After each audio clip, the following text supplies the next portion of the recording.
রাতভর টানা বৃষ্টি আর তাতেই জলমগ্ন গোঘাট। তার উপর ব্যারেজের জল ছাড়ায় জল থই থই অবস্থা আরামবাগ মহকুমার বিস্তীর্ণ এলাকা। জলের তলায় মাঠের পর মাঠ চাষের জমি। টানা দুদিনের বৃষ্টিতে জলের তলায় সদ্য রোপণ করা ধানের জমি। খাল সংস্কার হয় না সময় মতো। জাতাকলের মধ্যে পড়ে জলে হাবুডুবু খাচ্ছে বিস্তীর্ণ চাষের জমি। বর্ষার মরশুম শুরু হতে না হতেই গোঘাট 1 ও গোঘাট 2 ব্লকে মৌজার পর মৌজা চাষের জমি জলের তলায়। আমন ধানের ক্ষেতের উপর দিয়ে বইছে বন্যার জল। মাথায় হাত পড়েছে চাষীদের। চরম দুশ্চিন্তায় রাত কাটছে গোঘাটের সাতবেরিয়া, শুনিয়া সহ বেশ কয়েকটি এলাকার ধান চাষীদের। হাজার হাজার বিঘা ধান জমি এখন জলের তলায়। কয়েকদিন আগেও যেখানে অনাবৃষ্টির কারণে মাথায় হাত ছিল চাষীদের, সেখানে অতিবৃষ্টিতে এবার বাড়ছে চিন্তা। মাঠে জলের স্রোত বইছে, যার কারণে চাষের জমি ক্ষতিগ্রস্ত হয়ে পড়ছে। ব্যাপক ক্ষতির আশঙ্কায় রয়েছে কৃষকরা। জলসেচ ব্যবস্থার অবনতির কারণেই এই অবস্থা বলেই অভিযোগ স্থানীয়দের। তো এখন যা অবস্থা, এখানে জল কতদিনে মরবে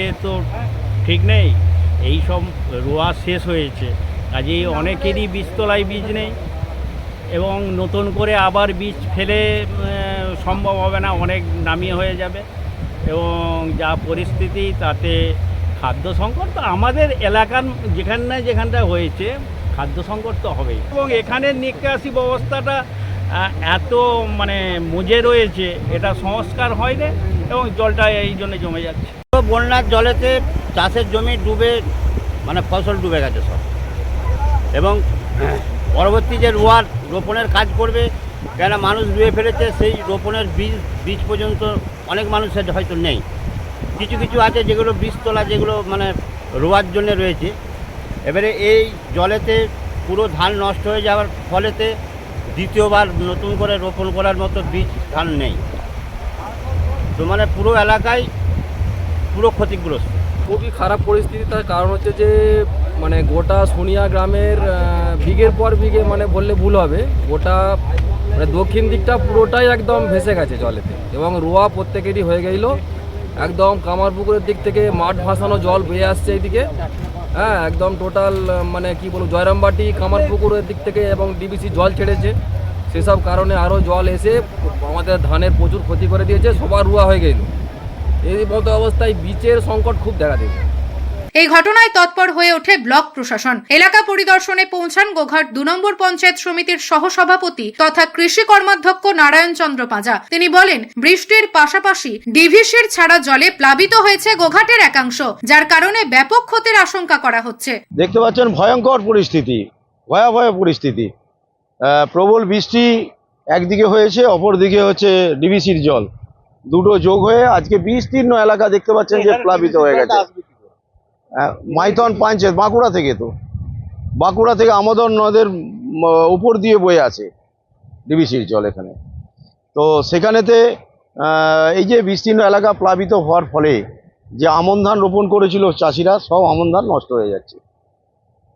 পুনরায় রোপণ করার জন্য বীজ পর্যন্ত নেই, বীজও নষ্ট হয়ে গেছে। তো চাষিরা মাথায় হাত দিয়ে বসে পড়েছে যে এবছর তারা এই বিস্তীর্ণ এলাকা, তাদের যে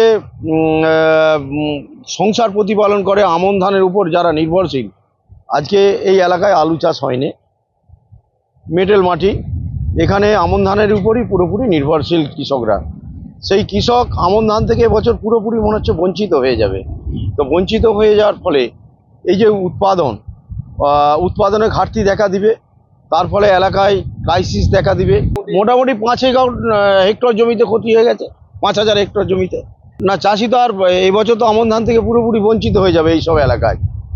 তো মাননীয় মুখ্যমন্ত্রী আমাদের 3বার আমন ধানের ক্ষতিপূরণ দিয়েছিলেন। তো এর পরবর্তী ক্ষেত্রে যে ইন্স্যুরেন্স যাদের করা আছে তারা ক্ষতিপূরণ পায়। নিউজ আজ বাংলা, গোঘাট।